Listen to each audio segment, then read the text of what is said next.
Baiklah, Assalamualaikum warahmatullahi wabarakatuh. Waalaikumsalam warahmatullahi Eee wabarakatuh. di sini kelompok kami akan mempresentasikan materi mengenai pilar-pilar pendidikan di Indonesia. Sebelumnya perkenalkan anggota kelompok kami, yaitu ada Yenisa Sri Rahma sebagai pemateri, ada Indah Mawardah sebagai pemateri, saya sendiri Bella Fitriana sebagai moderator, dan Alfiana Alwafi sebagai pemateri. Nah, langsung saja kita mulai ke presentasinya. Yang pertama, dari Yanisa Sri Rahma, yaitu materi mengenai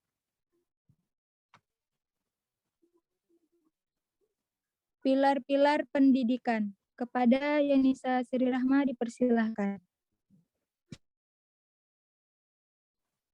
Baik, terima kasih saya ucapkan kepada moderator. Untuk materi kita pertama yaitu tentang pilar-pilar pendidikan. Nah, kita akan bahas mengenai pengertian terlebih dahulu. Pilar itu sendiri artinya tiang penguat atau dari batu, beton, dan selain itu pilar juga diartikan sebagai dasar, induk, dan pokok. Kemudian pendidikan.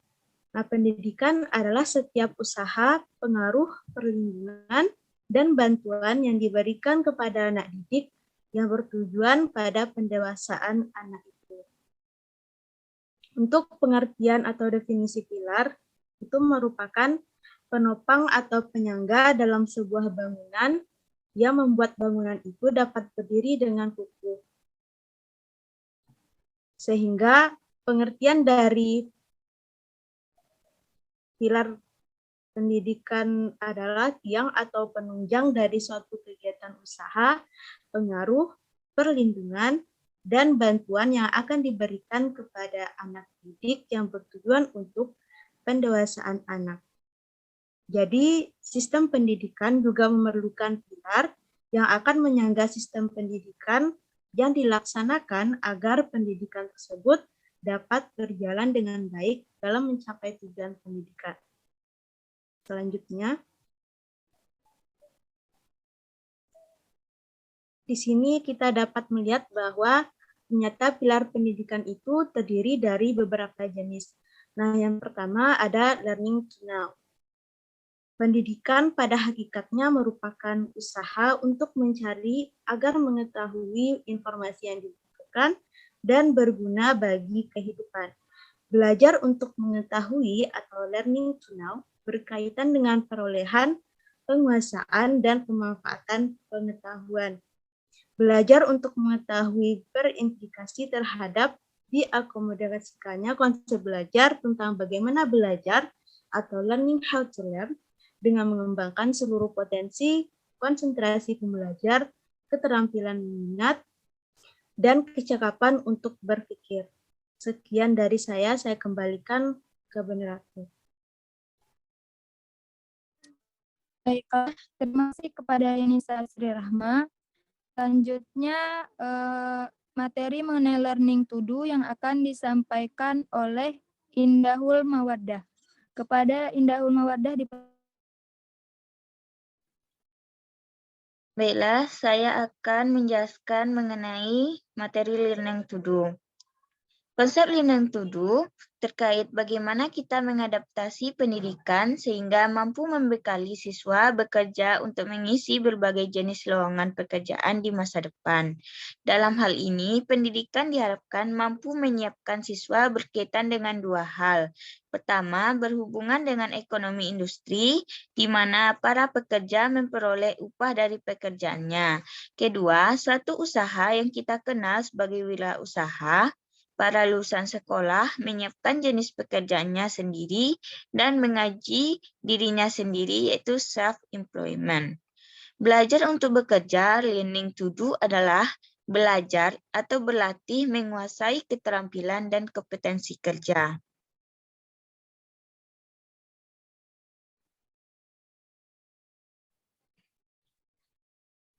Selanjutnya yaitu mengenai learning learning to be. Konsep learning to be perlu dihayati oleh praktisi pendidikan untuk melatih siswa agar memiliki rasa percaya diri yang tinggi. Kepercayaan merupakan modal utama dalam hidup bermasyarakat. Belajar untuk menjadi manusia yang utuh itu mengharuskan tujuan belajar dirancang dan diimplementasikan sedemikian rupa sehingga pembelajaran menjadi manusia yang utuh. Manusia utuh adalah manusia yang seluruh aspek kepribadiannya berkembang secara optimal dan seimbang, baik aspek ketakwaan terhadap Tuhan, intelektual, emosi, sosial, fisik, maupun moral. Learning to be mengandung prinsip yaitu pertama berfungsi sebagai andil terhadap pembentukan nilai-nilai yang dimiliki bersama, kemudian menghubungkan antara tangan dan pikiran individu dengan masyarakat, dengan pembelajaran kognitif dan non-kognitif, serta pembelajaran formal dan non-formal. Sekian dari saya kembalikan ke moderator. Baiklah, terima kasih kepada Indahul Mawaddah. Materi selanjutnya yaitu mengenai Learning to Live Together, yaitu akan saya sampaikan sendiri. Di mana Learning to Live Together adalah pembelajaran untuk bekerja sama melalui proses bekerja sama. Hal ini sangat diperlukan sesuai dengan tuntutan kebutuhan dalam masyarakat global, di mana manusia baik secara individual maupun secara berkelompok tidak mungkin dapat hidup sendiri atau mengasingkan diri dari masyarakat sekitarnya. Selanjutnya yaitu belajar untuk hidup bersama, yaitu mengisyaratkan keniscayaan interaksi berbagai kelompok dan golongan dalam kehidupan global yang dirasakan semakin menyempit akibat kemajuan teknologi komunikasi dan informasi. Selanjutnya yaitu ada learning to believe in God. Poinnya yaitu yang pertama, belajar untuk beriman kepada Tuhan Yang Maha Esa, berdasarkan dengan teologi bahwa faktanya Tuhan Yang Maha Esa menciptakan manusia lengkap dengan berbagai potensi yang diberikan kepadanya, termasuk potensi kemauan dan kehendak diri, serta kemampuan memilih dan berupaya untuk mandiri. Poin yang kedua yaitu, dengan dua potensi itu, manusia diberi ruang sepenuhnya guna memutuskan dan bersikap, termasuk dalam memilih untuk beriman atau tidak. Poin yang ketiga yaitu mempercayai dan meyakini Tuhan Yang Maha Esa tidak terdapat dalam 4 pilar UNESCO. Inilah pilar yang hilang, namun tidak demikian dengan Indonesia.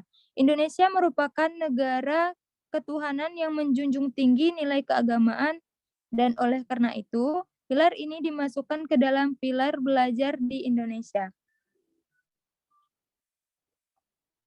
Sekian materi dari saya. Materinya disampaikan oleh Alfiana Alwafi. Kepada Alfiana Alwafi dipersilahkan.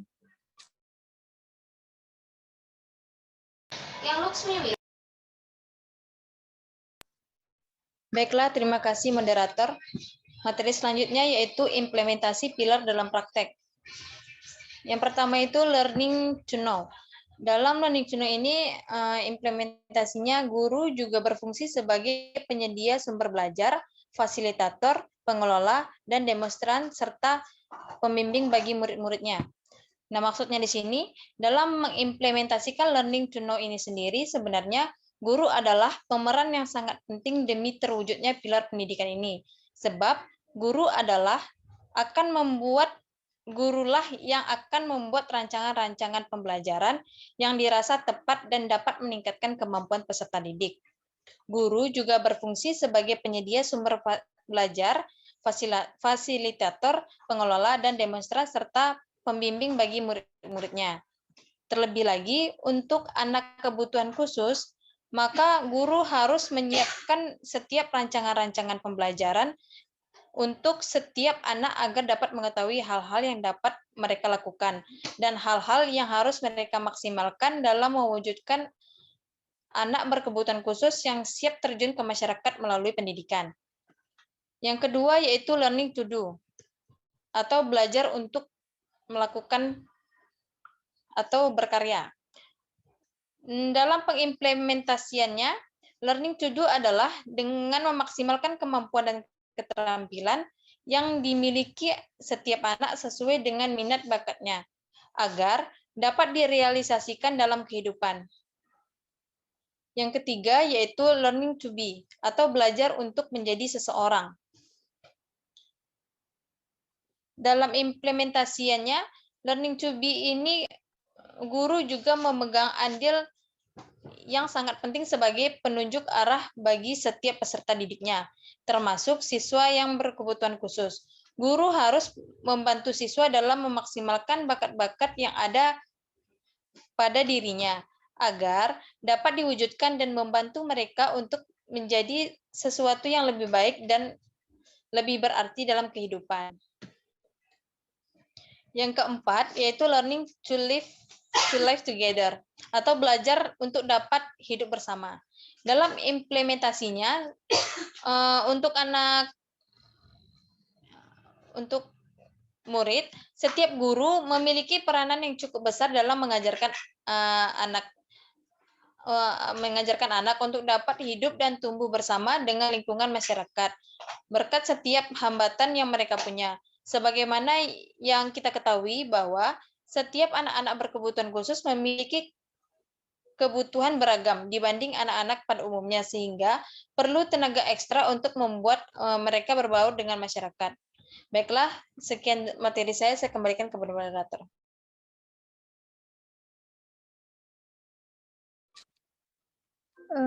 Baiklah, terima kasih kepada Alfiana Alwafi.